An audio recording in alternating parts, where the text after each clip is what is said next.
Hello, hello, Taurus Collective. Ako po si James from James Tarot PH. Ito po ang inyong bonus reading para po sa inyong November Pera and Career. So mga Taurus, let's begin. Inhale and exhale. At the center of your reading, you have the Four of Pentacles. Beautiful. In the area of what you want, you have the Five of Wands. In the area of what you need, you have the High Priestess. In the area of what's affecting your current energy, meron po kayong Six of Cups. Beautiful.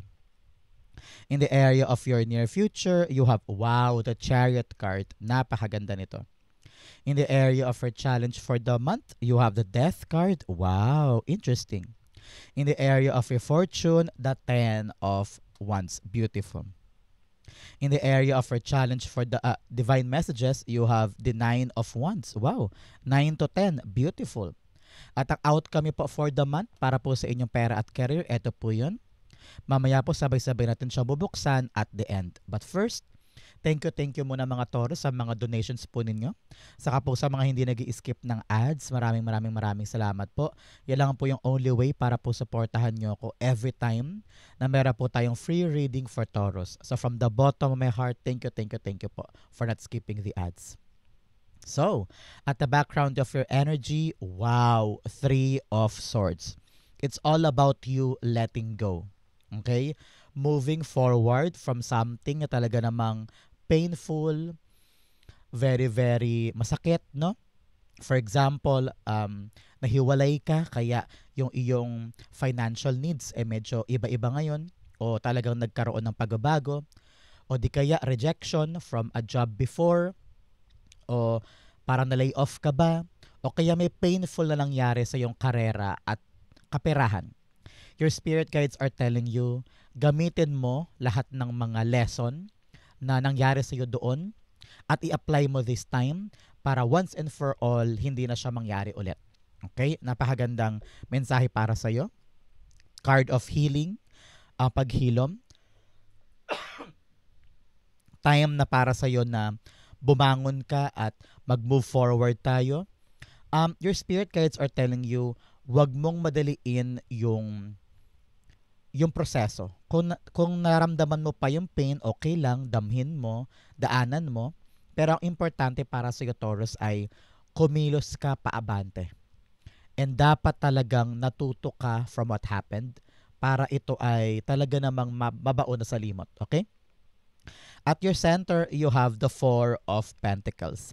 This time around, you are being encouraged, Taurus, to let go of something na hindi na para sa'yo. You're very guarded. Parang, ang tawag dito yung niyayakap mo pa yung isang bagay or isang pagkakataon or sitwasyon sa buhay mo na hindi na para sa'yo. Pero pilit mo pa rin hinahawakan or kinikling to. And medyo dyan ka mahihirapan kasi sabi sa'yo na yung spirit guides dapat nang bumitaw. Huwag mo daw kontrolin yung mga mangyayari. Let it flow, let it go. Dyan daw mag-uugat ang yung stability this time. Kaya kung masakit na at talaga namang hindi mo na kayang panghawakan, bitawan mo na. Because once bumitaw ka sa isang bagay o sa isang pagkakataon na talaga namang ginawa mo naman ang lahat, di ba? Pero wala pa rin Talaga nag-collapse siya at nawala sa'yo. May bagong darating. Yun na lamang iyong isipin. May bagong darating para sa'yo na mas higit pa o mas maayos pa kaysa sa mga nawala. Because this is divine intervention.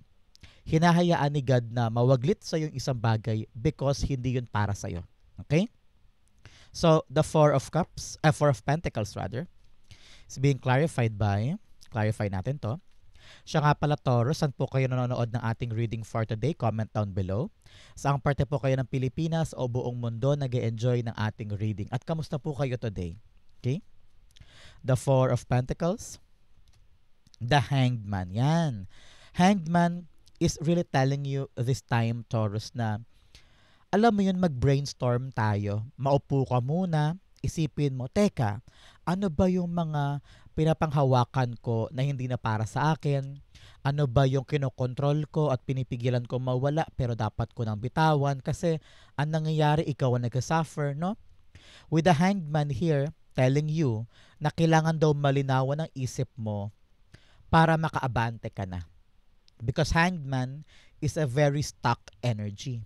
So sabi sa iyo ng iyong spirit guides para wala ng stagnancy, para wala ka ng stuck energy sa buhay mo, para makalarga ka na, bitawan mo na yung mga bagay na maliliwanagan ka na hindi na para sa iyo. And you need to move on quickly because umiikot ang mundo, no? At kung magpapahuli ka sa biyahe, maaaring masayang yung mga bagong pagkakataon. So, learn to detach yourself from something na talaga namang alam mong not worthy na of your time. Okay? In the area of what you want, you have the Five of Wands. Very, very confused ka na. At nakita ko rin dito yung conflict with other people, siguro sa trabaho o sa pamilya, baka ito'y family business, o meron kang mga tao sa paligid mo na hindi kayo pare-pareho ng gustong mangyari at iba-iba kayo ng pananaw. At diyan nag-uugat yung conflict or away, sigalot, hindi pagkakaintindihan. Sa mga view narinig ko rin parang nakapagsalita na ng masakit at very very painful na. So nag-aagaw sa isip at puso mo yung lalaban pa ba ako? Worth it pa ba ito? O aatras na ako? Bibitaw na ako? If ang narinig ko sabi na yung spirit guides, ikaw ang makakaalam kung worthy pa ba ng time mo to o time na para sa'yo na bumitaw dyan. Your spirit guides are telling me na imbes na kalabanin mo sila o ratratin mo din sila, tapatan na ng galit, sometimes you need to really be subdued. No? Parang ikaw na yung magpakumbaba at mag-let go at bumitaw kasi sobra na. Parang naapektuhan na rin yung isip mo, yung pang-araw-araw mo, very, very painful. Your spirit guides are telling you, learn to detach yourself from the drama. Hindi worth it yung drama. No? Para makapag-focus ka sa tama. Okay? I-clarify natin to. But first, Taurus, ano yung mga financial plans mo this time na gusto mo i-manifest? Isulat mo yan sa baba sa ating manifestation board. For example, I manifest na makabayad na ako ng utang. I manifest na maaprobahan yung loan ko. I manifest na ako na yung matanggap sa trabaho. No, mga ganyan. So, i-comment mo yan sa baba. It will come true dahil sinulat mo siya sa manifestation board natin. Okay? Ang iyong Five of Wands is being clarified by the Death card. Wow. Dalawang beses lumabas ang Death card. Maganda to. So, you want to end the confusion. You want to end the struggle, no? Kasi parang talagang hindi mo na kinakaya yung puwersa ng ibang tao o ng issue o drama or conflict with other people and you just want this to end. Sometimes gusto mong kausapin, gusto mong linawin, gusto mong plantsahin. Pero narinig ko dito, it will be okay in God's perfect time. So ngayon, kung talagang painful pa sa'yo ang mga nangyayaring ito, putulin mo na. Learn to move on na. Sabi rito, parang kailangan mo daw tanggapin sa sarili mo na tapos na ito. And you need to set yourself free para mahanap mo yung para sa'yo. Okay? In the area of what you need, you have the High Priestess. High Priestess here, sabi sa'yo na yung spirit guides, yes, marami kang mga bagay sa buhay mo na para bagang hindi mo naiintindihan, very, very uncertain, magulo, hindi mo makapa kung saan ka ba dapat pumunta, no? Parang ganyan. Very, very unclear. But your spirit guides are telling you, huwag kang mangamba. The right answer will come at the right time. Sa oras na kinakailangan mo yung sagot, darating siya. Sa oras na kinakailangan mo yung pagkalinaw, darating siya para sa'yo. So, huminga ka ng maluwag, Taurus, everything will be fine. With the High Priestess here, sabi na yung spirit guides, manalig ka sa yung intuition. Alam mo kung ano yung dapat hakbang, dapat gawin, at dapat action sa isang bagay. Hindi ka ililigaw ng intuition mo. Mararamdaman mo yan kung hahakbang na ba ako or bibitaw na ako. your decision is the right move. Okay? I-clarify natin si High Priestess. Pero kitang-kita ko talaga rito, lalayo ka eh. Especially here, pagbaba mo kay High Priestess, the Chariot card, lalarga ka sa bagong adventure, babaguhin mo yung buhay mo, magka-transform ka. So, kitang-kita ko rito yung kahit na hindi malinaw, kahit na hindi pa clear o hindi pa maayos, pero kung ramdam mo na time na for you to move out and talagang get out of a situation na parang ayoko na dyan, give up na ako dyan, move on na ako, makukuha mo yung lakas na loob na gawin yan. Okay? The High Priestess, the Ten of Swords. Yes, yes, yes, yes. Wow, wow, wow, wow. Ang dalawang 10 po dito, Ten of Swords and Ten of Wands, sinasabi sa'yo na yung spirit guides, tapos na. Matatapos na this month yung problema mo sa pera o yung kalbaryo mo sa trabaho at career. Meron ng katapusan yung bigat, yung climax kumbaga, or ending ng isang bagay, paparating ka na dyan, kaya makakahinga ka na ng maluwag. With the Ten of Swords confirming our High Priestess, sabi dito, makakabawi ka na sa mga bagay na pinaglugmukan mo. Kapag alam mong enough na, sobra, narurok na to, di ko na kaya, bitaw na. And ang lagi mo daw isipin, kapag meron kang nilet go at binitawan, darating na yung pagbabago at yung talagang dapat na para sa'yo. Kaya daw hindi makapasok-pasok yung mga bagong bagay kasi kumakapit ka pa sa mga tapos na, sa mga nagpahirap sa'yo. If you could just rise up, bumangon ka, at simulan mo ulit yung buhay mo na sabi mo, ayoko nang humiga dito, ayoko nang magpagupo sa lungkot at sa kasawiang palad ko, kailangan kong bumawi. Kapag yun naramdaman mo, magkikick in yung intuition at tuturuan ka niya ng tamang paraan or tamang desisyon, tamang move forward. So, ang tabayanan mo this month, darating yan, okay? In the area of what's affecting your current energy, you have the Six of Cups. Si Six of Cups, sinasabi sa'yo na yung spirit guides na yung mga nostalgic in the past. Kaya some of you pabalik-balik pa sa past eh. Whether past mong routine, past mong galawan, past lugar, no? Anything throwback sa past mo, dapat daw i-end mo na yan. Okay? Kasi hindi na nakakabuti sa'yo, i-let go mo na, bitawan mo na, para dumating na yung mga bago. Kakakapit mo daw sa past, lalo kang nahihirapan mag-move forward. Especially here, both cards are talking about the past.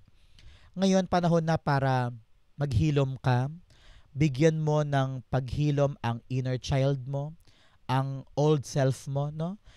Bigyan mo na ng kapayapaan ng sarili mo. Kung may mga regrets ka pa at iniisip mo pa na baka kasalanan mo, patawarin mo ang sarili mo para maliwanagan ka sa mga bagay na dapat bitawan at mga bagong bagay na dapat mong yakapin. Nakita ko rin dito, kapag po lumalabas si Six of Cups ay ito'y tagumpay laban sa mga problema. So, makakahinga ka talaga ng maluwag kasi malalagpasan mo na yung bigat ng mga pinasan mo.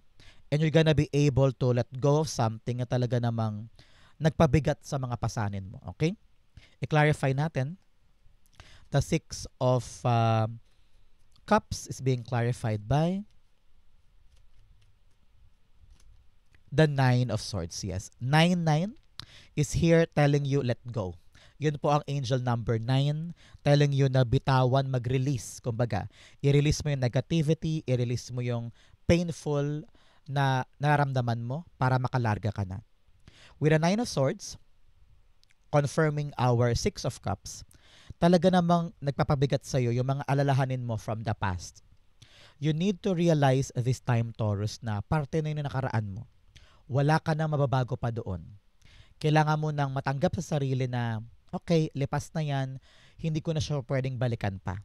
Nakita ko kasi dito parang nire-replay mo pa sa isip mo eh. Iniisip mo pa ng paulit-ulit na sana ganito ginawa ko, sana ganito sinabi ko, sana pala ganito ang naging action ko. Pero past na yon, touch move na kumbaga. So, wag mo nang alalahanin pa yung past. Learn to let go para gumaan ang pakiramdam mo. Especially here, in the near future, ang tabayanan mo, after watching this video, 7 days, 7 weeks, or 7 months, meron kang bagong destinasyon. Lalarga ka na. Nakita ko rito, parang tatawagan ka or meron kang new assignment, or meron kang bagong gagawin na magbibigay sa'yo ng lakas ng loob na iwanan na yung past. Nakita ko rin dito traveling. Some of you are moving to a different place, different house, different career, different industriya, or different bansa. So, talaga may paglarga. Ready ka na to move on. Sabi sa'yo na yung spirit guides, kayanin mo ha. Maging matapang ka sa bagong journey na ito. Your spirit guides are telling me, ready ka na sa new adventure, and that the universe is guiding you and protecting you sa gagawin mo na ito. So kung meron kang Taurus ngayon na iniisip na, try ko kaya to, punta kaya ako doon, subukan ko kaya yan. The move is here. At kapag po lumalabas sa Chariot card, ito po ay sign na ang adventure mo o bagong mong journey will be successful in your life. Okay? Napakaganda po para sa inyo. I-clarify natin to. The Chariot card is being clarified by the Lover's card. Yes. Some of you ay aabante sa buhay with a new romantic aspect, no? Maaari ikaw at saka partner mo, aalis na kayo, bubukod na kayo ng ibang bahay o ibang lugar. For some, nakita ko rito talagang may development pagdating sa antas ng pag-ibig. Alam ko pera at career to, pero nakita ko na involved ang love life mo sa pagbabago ng career mo o sa pagbabago ng kaperahan mo. Kitang-kita ko rito yung teamwork, ikaw at partner mo, para makaabante kayo at maging successful yung gagawin ninyo.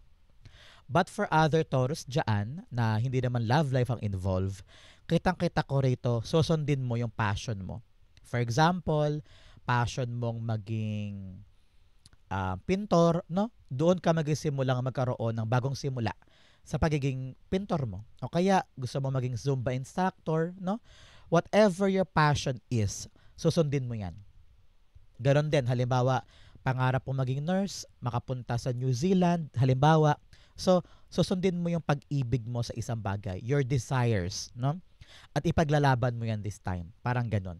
So, kung ano man tong balak mong gawin, na passionate ka, mahal mo to, papanindigan mo, ito'y humihingi sa iyo, Taurus, ng commitment. Panindigan, maging responsable ka para tuloy-tuloy ang andar ng swerte mo in the fulfillment of this new passion. So, congrats po. In the area of your challenge, you have lack of awareness. Sabi dito, maging aware ka sa paligid mo. Kaya nga here in your core energy, you have the hangman eh. Dapat daw maliwanagan ka sa mga bagay na dapat nang itaboy, sa mga bagay na dapat pahalagahan, at sa mga bagay na dapat pumasok. Kasi nakita ko rito parang sarado pa ang isip mo sa mga bago, no? Kasi nga, sobrang dinadamdam mo pa yung pain. Pero with the Death card here and Ten of Swords and Ten of Wands, tama na, bitaw na, panahon na para sa pagbabago. Okay? Now, the message, feathered omens. Even the sweetest bird harbors fierce intentions, self-deceit, illusion, and secret. Panahon na daw para buwagin mo sa isip at kaluluwa mo yung mga ilusyon na akala mo tama, akala mo maganda, akala mo okay sa'yo pero hindi pala. So, lagi ka daw kumapit sa mga katotohanan. At kumapit ka sa totoong bagay na hindi ka nabubulagan sa mga mali. Okay? In your challenge, you have the Death card. Ito ay magandang challenge para sa'yo. Pagbabago. Huwag mo daw pigilan ang mga nagbabago sa buhay mo. Kapag umaalis to, nagbabago to, kailangan baguhin to, kailangan i-retrofit yan, kailangan mag-reorganize, daanan mo yung pagbabago. Dahil change is inevitable. Kailangan daw talagang kapitan mo yung change para magbago yung growth ng buhay mo. Huwag ka nang kumapit sa painful. Kitang-kita ko rito sa reading mo, Taurus, na nandoon ka pa rin sa past. Ang lakas ng energy. So, your spirit guides are telling you, yakapin ang pagbabago kasi nandoon yung mga bagong bagay na deserving mong makuha.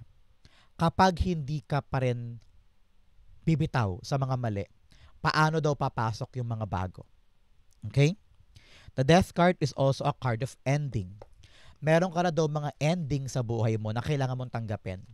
Halimbawa, ending na love life, suungin mo na ang buhay mo ng bagong atake when it comes to your pera and career.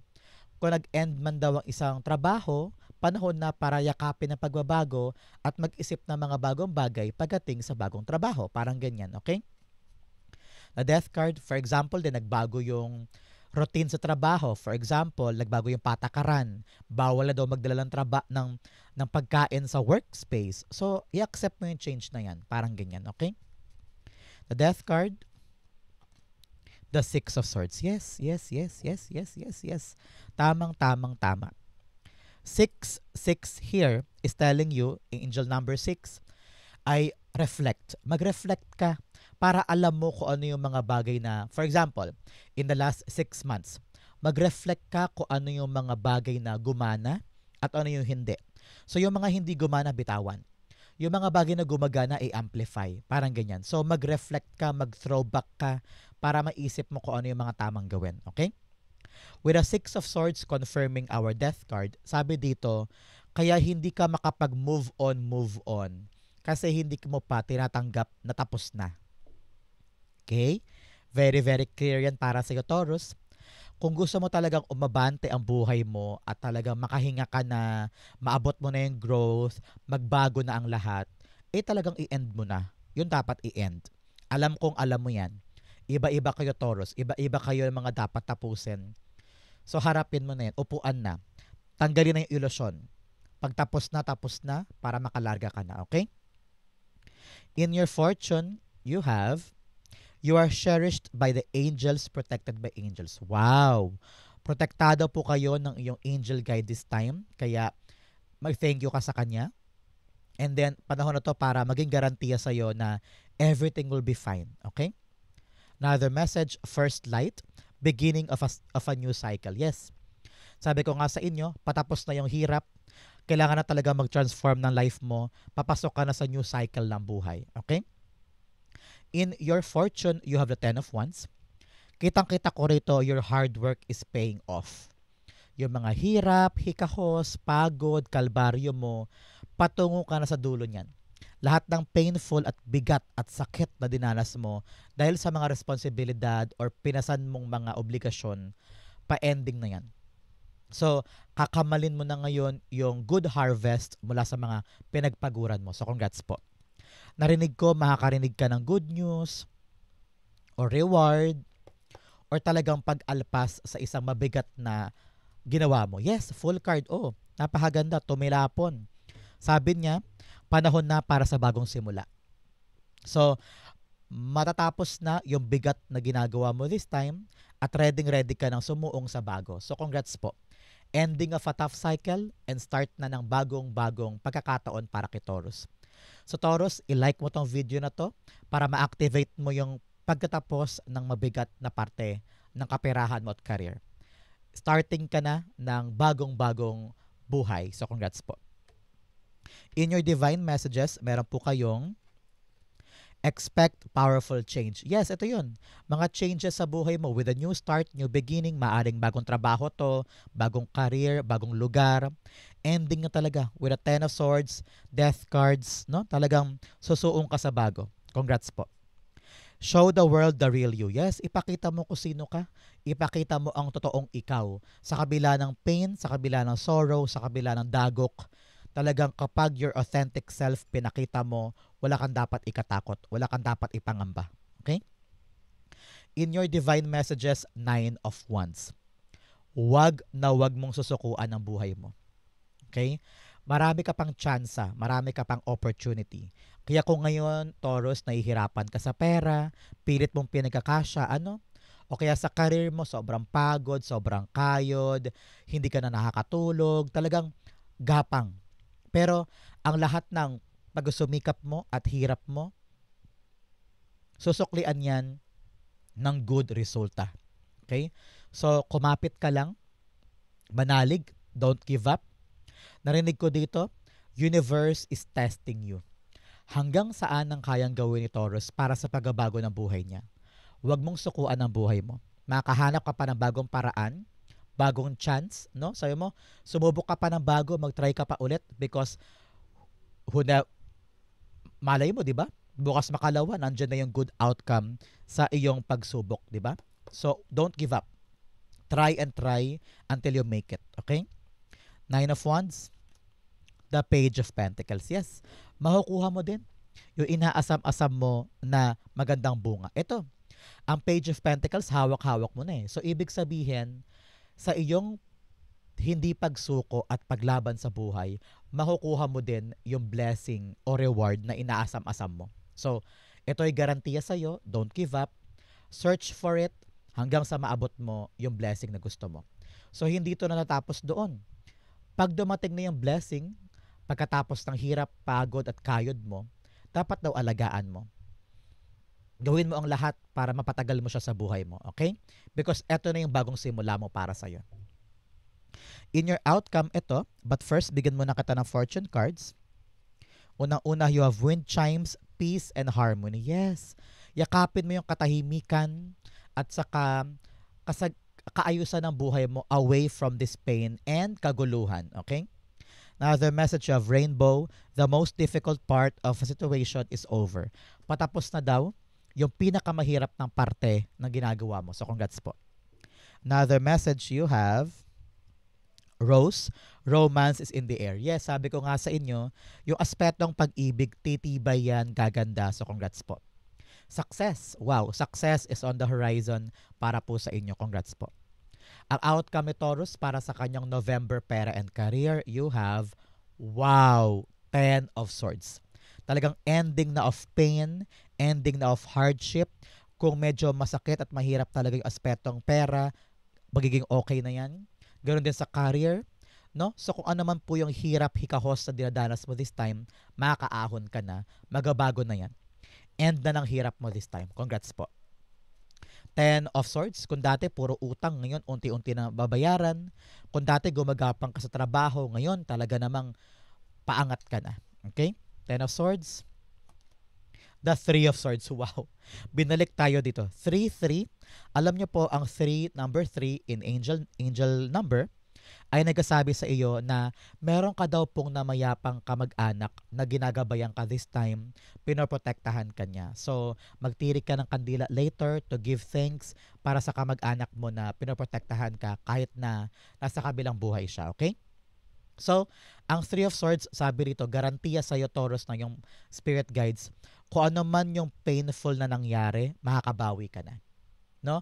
Pilitin mo ang sarili mo, Taurus, na bumangon. Huwag kang manatili sa kumunoy ng pagkabagsak o rejection or pagkadapa, no?